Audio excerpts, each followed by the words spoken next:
Bonjour. Ça marche? Parce que ça fait quelques dimanches que toujours il y a quelque chose qui se passe lorsque je vais enseigner. Mais aujourd'hui, il me semble que ça marche bien, les micros. Mais simplement pour vous mettre au courant, je ne sais pas si vous le savez, mais le deuxième moment que les enfants vont en bas, ce n'est pas pour faire l'école de dimanche à nouveau. Ils sont en train de préparer quelque chose pour Noël. Alors, on va avoir une belle présentation de Noël. Je crois que c'est le 17 décembre. Alors, les enfants sont là maintenant, dans ce moment, pour préparer cette une belle pièce. Alors, j'entame notre réflexion ce matin avec une question importante. Que mangeons-nous? Je me rappelle que lorsque je préparais cette prédication, je regardais, le texte était devant mon écran et les filles passaient, ils regardaient, mais papa, il parle de quoi? Il parle de manger. Qu'est-ce que ça? Ça n'a rien de rapport avec Dieu. Mais je commence exactement avec cette question, c'est comment nous nous nourrissons?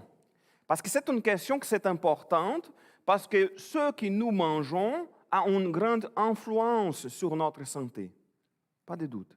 Par exemple, mon grand-père était quelqu'un très malade depuis que j'avais 1 an lorsqu'il est devenu malade et il est décédé jeune. Et mon père disait toujours que l'état de santé de son père était dû à une mauvaise alimentation.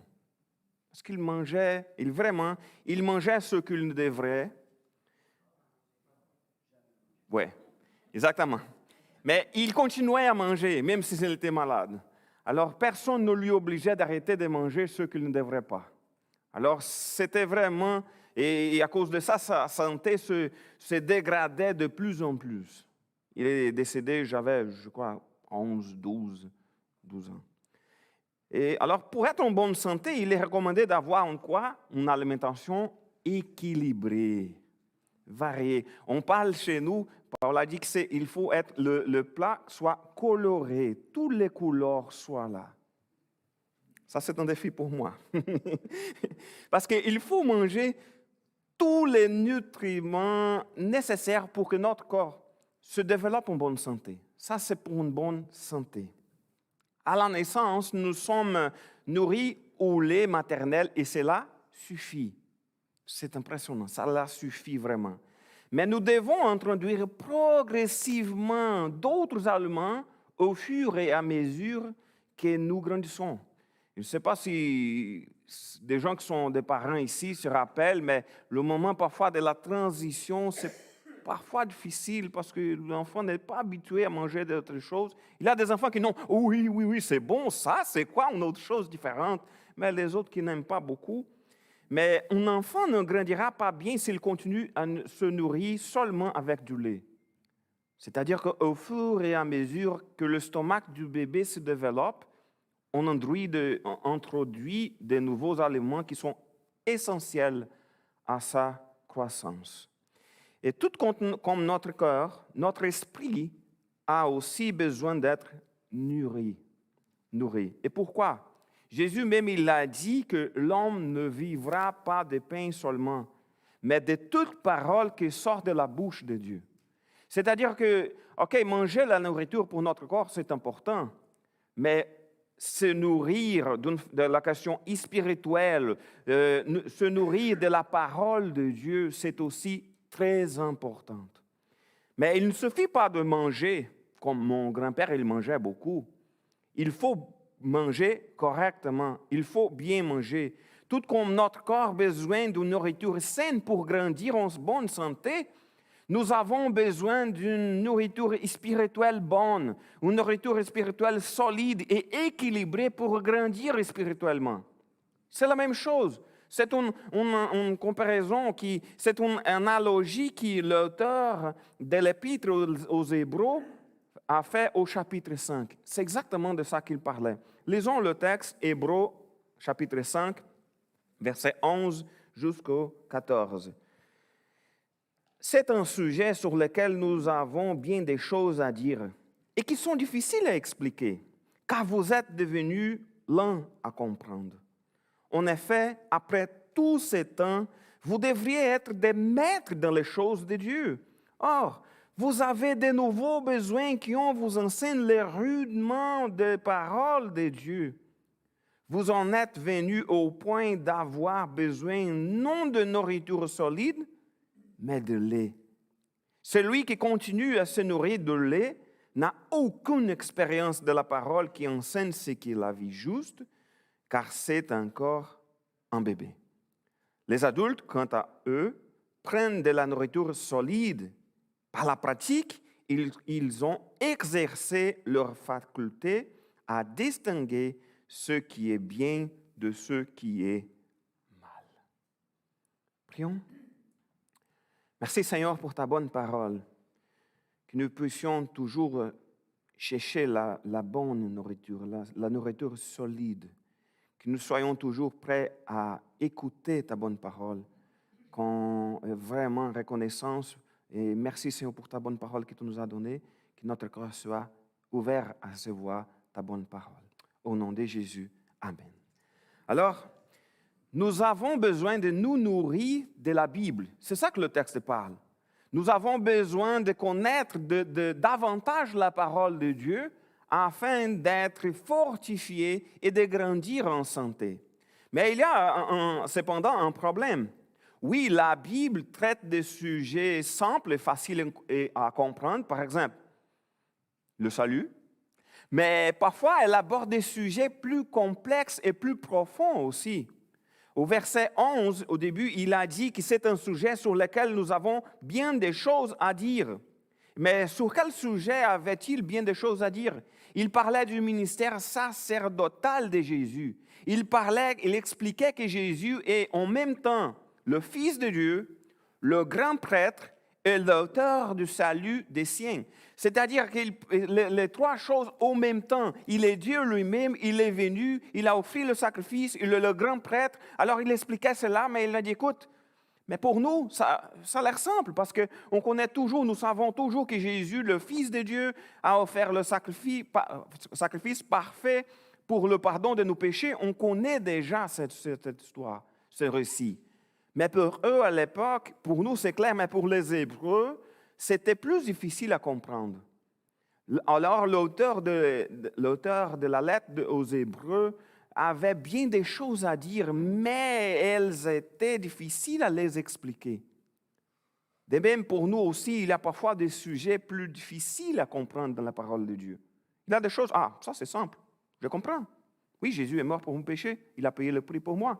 Mais les autres choses sont plus difficiles. Cela signifie que même au niveau spirituel, il y a parfois des aliments difficiles à digérer parce que ce sont des sujets difficiles à expliquer. Il parle, on va relire le verset 11, c'est un sujet sur lequel nous avons bien des choses à dire et qui sont difficiles à expliquer. Dimanche dernier, à l'école de dimanche, on parlait de la clarté des Écritures. On parlait que la Bible est assez claire, mais elle est assez claire en ce qui concerne, par exemple, le message du salut. Les éléments de base de la foi chrétienne sont simples à comprendre. L'Évangile est simple et facile. C'est trop tôt que me... Ça va? Non. Oui? OK. C'est la magique. L'Évangile est simple et facile à comprendre. Les éléments de base sont simples. Mais nous n'avons pas besoin alors de beaucoup de connaissances bibliques pour le comprendre. C'est simple. Mais il y a des autres sujets qui sont aussi importants dans la Bible, qui sont plus complexes. Ce sont des sujets compliqués et en même temps importants, parce qu'on ne peut pas simplement dire, parce que je connais des gens qui disent « Ah, mais non, ces sujets qui sont plus difficiles, qui sont plus compliqués, je laisse pour les théologiens, pour les pasteurs, ça ne me concerne pas. » Non, mais la Bible est importante. Tout ce qui est dans la Bible est important. On ne peut pas rester dans notre connaissance de base, en connaissant simplement les choses qui concernent le salut. On a besoin de grandir dans la foi. Étudions donc davantage la Bible. Le texte d'Hébreux, il montre clairement que les textes les plus complexes sont difficiles à expliquer parce que nous sommes parfois lents à comprendre. Et ça, c'est intéressant. Il n'est pas question que la parole est difficile. Il est question que, oui, nous sommes limités et que, oui, nous sommes parfois lents à comprendre. Il parle à la fin du verset 11, « Car vous êtes devenus lents à comprendre. » La question est ceci, sommes-nous lents à comprendre les choses de Dieu? Nous, parce qu'on parle des Hébreux. Mais il ne s'agit pas de savoir si nous sommes intelligents ou non. Ah, j'ai étudié beaucoup, j'ai fini mes études de l'université, j'ai même des études de post, comment ça s'appelle ça après le post-doctorat, alors je suis une PhD en quelque chose, ce n'est pas PhB, Philippe Bunsel, mais PhD en quelque chose, mais j'ai beaucoup d'études. On ne parle pas de ça. On peut être très simple dans nos études et avoir une bonne compréhension de la parole de Dieu. Il s'agit de notre capacité à comprendre précisément les Écritures, car c'est spirituellement que nous discernons les choses de Dieu. Il ne s'agit pas beaucoup de questions de notre intelligence. Et c'est une bonne question des Écritures dépend davantage de notre état spirituel que de nos capacités intellectuelles. Comme l'explique bien l'apôtre Paul dans 1 Corinthiens chapitre 2, au verset 14, il dit ceci, « Mais l'homme sans Dieu ne reçoit pas ce qui vient de l'Esprit de Dieu. À ses yeux, c'est pure folie. Il est incapable de le comprendre, car seul l'Esprit de Dieu permet d'en juger. » C'est l'Esprit de Dieu qui nous aide à comprendre la parole de Dieu. C'est le Saint-Esprit qui nous aide à digérer les aliments les plus difficiles de la parole de Dieu. Cherchons alors le Seigneur pour mieux comprendre sa parole. Il est question d'une vie plus près de Dieu, vivons plus près de lui. Et pourquoi alors avons-nous encore parfois du mal à comprendre des choses de Dieu? Tout d'abord à cause de nos limitations. Notre cerveau est trop limité pour tout comprendre. On parlait tantôt de la question de c'est qui Dieu, on parlait de ses attributs. Il a des attributs qui sont difficiles à comprendre. C'est bien plus que notre compréhension pour comprendre, que notre cerveau limité. Mais le texte présente un autre élément lié à notre incompréhension de l'Écriture. C'est que la racine du problème, c'est le manque de maturité. Lisons le verset 12. En effet, après tous ces temps, vous devriez être des maîtres dans les choses de Dieu. Or, vous avez de nouveaux besoins qu'on vous enseigne les rudiments des paroles de Dieu. Vous en êtes venus au point d'avoir besoin, non de nourriture solide, mais de lait. Écoutez, au fur et à mesure que nous grandissons dans le Seigneur, nous comprenons de mieux en mieux la Bible. Comme un bébé qui commence à grandir et à apprendre à digérer de nouveaux aliments, au fur et à mesure que nous grandissons spirituellement, nous commençons à mieux digérer les textes les plus difficiles de la parole de Dieu. C'est un processus. Nous devrions, l'auteur de la lettre dit aux Hébreux qu'après tout ce temps, ils devraient être maîtres dans les choses de Dieu. Et parfois, dans notre vie à nous-mêmes, OK, ça fait combien d'années que je suis chrétien? Moi, je suis chrétien depuis toujours. Je me rappelle, j'étais trop petit, je comprenais déjà la parole de Dieu. Mais est-ce que notre maturité spirituelle elle a le même âge que le temps passé de la vie chrétienne? Je vous donne un exemple. Parfois, on dit, ah, ce gars-là, il a une quarantaine d'années, mais il n'a pas de maturité. Son cerveau, c'est comme quelqu'un de 18 ans. Je ne sais pas si vous connaissez quelqu'un de cette façon. Souvent. Ça arrive aussi dans notre vie chrétienne. Avec le temps, on devrait être maître dans les choses de Dieu. Mais on est toujours des bébés. Cela signifie, parce qu'il parle cela aux Hébreux, qu'il n'écrivait pas à des bébés. Il n'écrivait pas à des bébés, il n'écrivait pas à des nouveaux chrétiens, il écrivait à des gens qui étaient déjà chrétiens depuis longtemps et qui ne comprenaient pas encore les choses les plus simples de la Bible. Il écrivait à des gens qui devraient maîtriser les choses de Dieu. Ils sont chrétiens depuis longtemps. Et tout comme un bébé se développe naturellement et apprend à digérer les aliments plus difficiles, notre croissance spirituelle devrait se faire naturellement avec le temps. Nous devrions apprendre à connaître la Bible de mieux en mieux avec le temps. Si nous n'avons pas grandi spirituellement avec le temps, c'est que quelque chose ne va pas bien. Ah, ça fait 10 ans que je suis chrétien, je lis la Bible, je ne comprends pas. Écoute, il y a quelque chose qui ne marche pas bien. Nous devrions apprendre de mieux et mieux avec le temps. Peut-être nous n'avons pas vécu la vie chrétienne comme nous le devrions. Ce qui leur est arrivé ne devrait pas être la norme. Le texte dit qu'ils avaient besoin de réapprendre les rudiments de la parole de Dieu.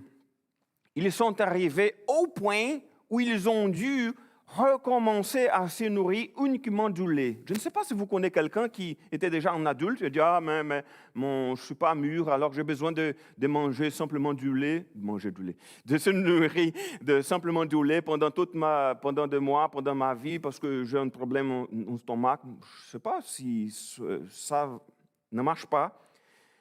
Si on a besoin de se nourrir des choses plus solides. Ces gars-là, ils étaient encore des bébés dans la foi. Il faut grandir, il faut gagner en maturité, il faut approfondir nos connaissances de Dieu. Sans une vie de communion avec Dieu et sans approfondir notre connaissance dans sa parole, nous resterons toujours des bébés dans la foi. J'ai déjà connu dans ma vie plusieurs bébés dans la foi qui avaient une vingtaine d'années de vie chrétienne, mais étaient toujours des bébés dans la foi. Alors, la question, c'est que serons-nous encore des adultes qui ne se nourrissent que du lait? Ce n'est pas normal. Un adulte qui se nourrirait que de lait resterait faible. Si nous ne voulons pas être faibles dans la foi, cherchons de la nourriture solide. Nous ne serons pas des chrétiens mûrs si nous ne mangeons pas correctement.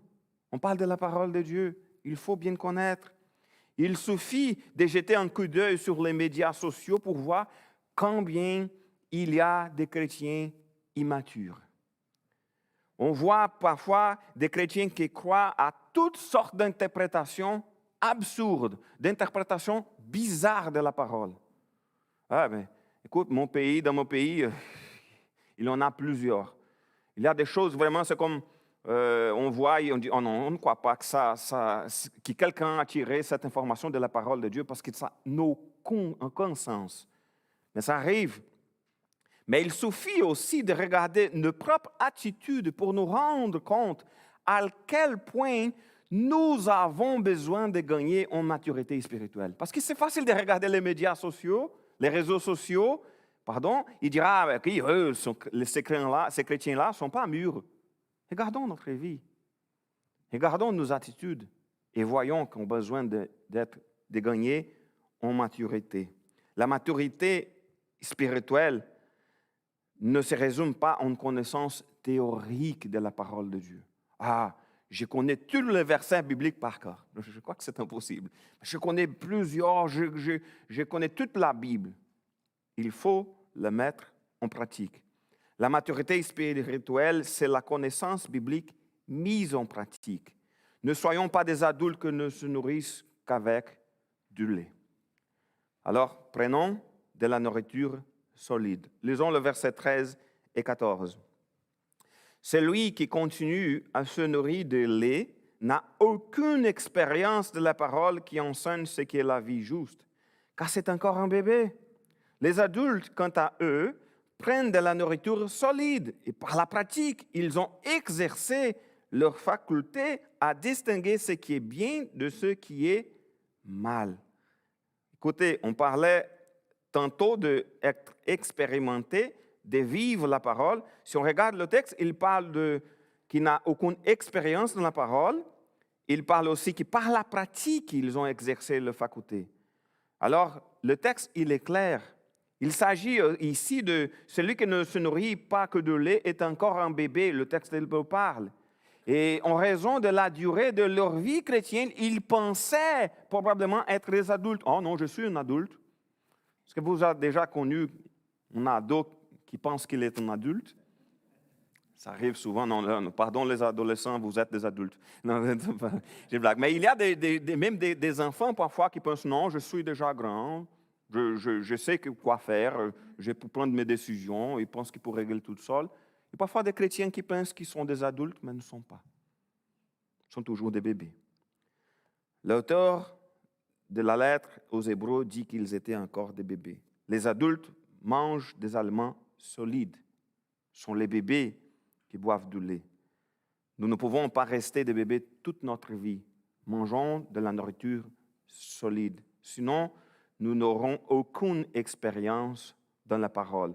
Parce que celui qui continue à se nourrir du lait n'a aucune expérience de la parole.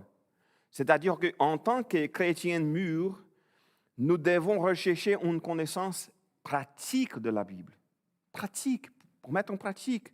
La connaissance de la parole ne peut pas être stérile, comme c'était le cas des pharisiens de l'époque de Jésus. Ils connaissaient beaucoup la parole de Dieu, mais ne le mettaient pas en pratique. Ça ne sert à rien de connaître la parole sans la mettre en pratique. Il ne suffit pas de se nourrir de la parole, il faut la mettre en pratique dans notre vie de tous les jours. Nous sommes mis au défi de remplir notre cœur de la parole de Dieu afin de nous permettre d'appliquer tout ce qui est écrit, qui y est écrit. Ça, c'est difficile, parce qu'il ne s'agit pas d'acquérir de grandes connaissances bibliques. Il s'agit de connaître la Bible pour vivre selon ce qu'elle enseigne. Alors, il est essentiel de connaître la parole, mais cette connaissance doit se refléter dans notre façon de vivre. Il ne sert à rien d'être un érudit dans la parole de Dieu sans une vie chrétienne pieuse. Mais la parole, la deuxième partie du verset 13, nous apprend quelque chose de très important. Il dit que la Bible nous enseigne ce qui est une vie juste. La parole qui enseigne ce qui est la vie juste. Mais qu'est-ce que cela signifie? Qu'est-ce que cela signifie que la parole nous enseigne ce qui est la vie juste? Cela signifie que nous trouvons dans la Bible les enseignements dont nous avons besoin pour vivre dans la justice, pour vivre selon la volonté de Dieu. Alors la recherche d'une vie juste et agréable à Dieu doit être présente dans le cœur de chaque chrétien. Ça devrait être naturel. OK, Jésus, il a donné sa vie pour moi. Dieu, il m'a créé à son image. Je dois faire les choses pour lui. Près, il est mon papa. Il m'a tant aimé qu'il a donné son fils unique. Il a fait de moi son enfant. Alors, je vais chercher d'avoir une vie agréable à Dieu. Mais ça, c'est un défi. Et dans la mesure où nous connaissons le Seigneur, son Saint-Esprit qui habite en nous met dans notre cœur le désir de vivre de plus en plus pour la gloire de Dieu. Parce qu'il y a des gens qui ont dit « Ah, j'ai beaucoup d'admiration pour ces gars-là ». On s'approche de la personne, on commence à connaître la personne de plus près, on dit « Ce n'est pas la personne que je pensais. Ce n'est pas tout à fait une bonne personne ». Il y a parfois des gens qui regardent de loin et on dit « Ah, c'est une bonne personne ». Lorsqu'on s'approche, non, changer d'idée. Mais avec Dieu, c'est au contraire. De plus en plus que nous sommes près de Dieu, on va de plus en plus dire, écoute, c'est mon Père que j'aime. Il est parfait. Il est le Dieu Tout-Puissant. Il est mon Père. J'aimerais vivre pour sa gloire. Mais nous sommes alors de nouvelles créatures et par conséquent, le désir de vivre d'une manière qui plaît à Dieu fait partie du cœur de chaque chrétien. Mais ce n'est qu'avec la maturité spirituelle que nous serons plus en mesure de vivre ce désir de manière adéquate. Parce qu'une chose, c'est de dire, OK, j'aimerais vivre pour la gloire de Dieu. Une chose, c'est mettre cela en pratique. Ça, c'est difficile. C'est bien plus difficile. Cela ne signifie pas que les chrétiens mûrs ne pêchent pas, mais la maturité chrétienne est fondamentale. Cette maturité spirituelle ne s'acquiert pas automatiquement au fil du temps. OK, je suis mûr déjà, un chrétien mûr, parce que ça fait une vingtaine d'années que je suis chrétien. Non, ce n'est pas automatique. Ça devrait être la norme, mais ce n'est pas automatique. De même, elle ne vient pas des événements isolés, comme une grande explosion de spiritualité, une grande explosion spirituelle, c'est devenu, d'un seul coup, je suis devenu un chrétien mûr, parce que quelque chose de magique s'est passé dans ma vie. Non. Ça arrivera. La maturité spirituelle vient d'une application régulière de la parole de Dieu dans notre vie, dans la vie de tous les jours. La maturité spirituelle passe par la connaissance et la pratique de la parole. C'est ce qui nous donnera la force de vivre d'une manière plus agréable à Dieu. Après tout, c'est la parole qui nous enseigne ce qu'une vie juste. Et de plus, elle nous permet de distinguer le bien du mal. Relisons le verset 14. Les adultes, quant à eux, prennent de la nourriture solide. Par la pratique, ils ont exercé leur faculté à distinguer ce qui est bien de ce qui est mal. Et ça, c'est important. En nous nourrissant de la parole et en la mettant en pratique, nous développerons notre capacité à distinguer le bien du mal. Ça, c'est extrêmement important dans notre vie. Cette faculté n'est pas facile à acquérir. Ce n'est pas, comme je disais, la magique. Même pour ceux qui ont une certaine connaissance de l'Évangile, parfois c'est difficile d'acquérir cette habilité, cette faculté. Mais c'est discernement et ce qui distingue le chrétien mûr du chrétien immature. Si on veut savoir si quelqu'un est un chrétien mûr, regardons sa façon de distinguer le bien du mal. Regardons sa façon de vivre. Il est évident que nous allons souvent tomber tout au long de notre vie. C'est normal, on pêche, nous sommes tous des pécheurs. Tant que nous serons sur terre, nous pécherons, mais il est essentiel que nous nous nourrissons de la parole de Dieu. Pas seulement d'une façon superficielle, mais profondément, afin d'apprendre à vivre selon la parole de Dieu et surtout à distinguer le bien du mal. Ça, c'est un défi. Par exemple, lorsque Satan a tenté Jésus, il a déformé les Écritures pour le tromper. Mais Jésus savait parfaitement distinguer le bien du mal. Nous ne sommes pas Jésus. Nous ne sommes pas parfaits. Nous ne savons pas cette faculté parfaitement dans notre vie de distinguer le bien du mal. Mais il faut chercher de connaître davantage la parole de Dieu. Jésus ne s'est pas laissé tromper par le diable parce qu'il savait parfaitement distinguer le bien du mal. Tout au long de notre vie, nous serons souvent confrontés à des circonstances dans lesquelles il peut être difficile de distinguer ce qui est juste. Il y a des choses qui sont claires. OK, voilà, c'est une voie de péché, un chemin de péché. Et voilà, ici c'est la volonté de Dieu. Mais parfois, ça va être difficile de distinguer ce qui est juste. C'est pourquoi il est essentiel de rechercher une nourriture solide. Prenons de la nourriture solide. Approfondissons notre connaissance de la parole de Dieu. Tout comme notre cœur a besoin d'une nourriture saine pour grandir en bonne santé, nous avons besoin d'une nourriture spirituelle bonne, d'une nourriture spirituelle solide et équilibrée pour grandir spirituellement. C'est le pas, ça c'est essentiel pour notre vie. La bonne nourriture est sans aucun doute, quoi? C'est où la nourriture? La parole, c'est la parole de Dieu. Mais il faut même, dans la parole, d'être très prudent. Parce que la parole de Dieu doit être étudiée avec soin, avec attention. La parole de Dieu, on ne peut pas, par exemple, lire des textes au hasard et sans analyser le contexte et penser que c'est bon. OK, aujourd'hui, c'est quel le texte que je vais lire? OK, je vais prendre un texte ici, on va choisir d'une façon aléatoire le texte à lire. On prend un verset, OK, j'ai lu la parole de Dieu aujourd'hui. Ça ne marche pas. Il y avait des petites boîtes, je ne sais pas si vous avez la même chose ici, il y avait des petites boîtes au Brésil qui sont des boîtes de promesses. On prenait un verset biblique par journée. OK, c'est bon de savoir les promesses de Dieu, mais il faut approfondir la connaissance de la parole de Dieu. On ne peut pas, il est également important, de plus d'analyser le texte, il est également important de chercher des sources fiables pour nous aider à comprendre le texte le plus difficile. Faire attention.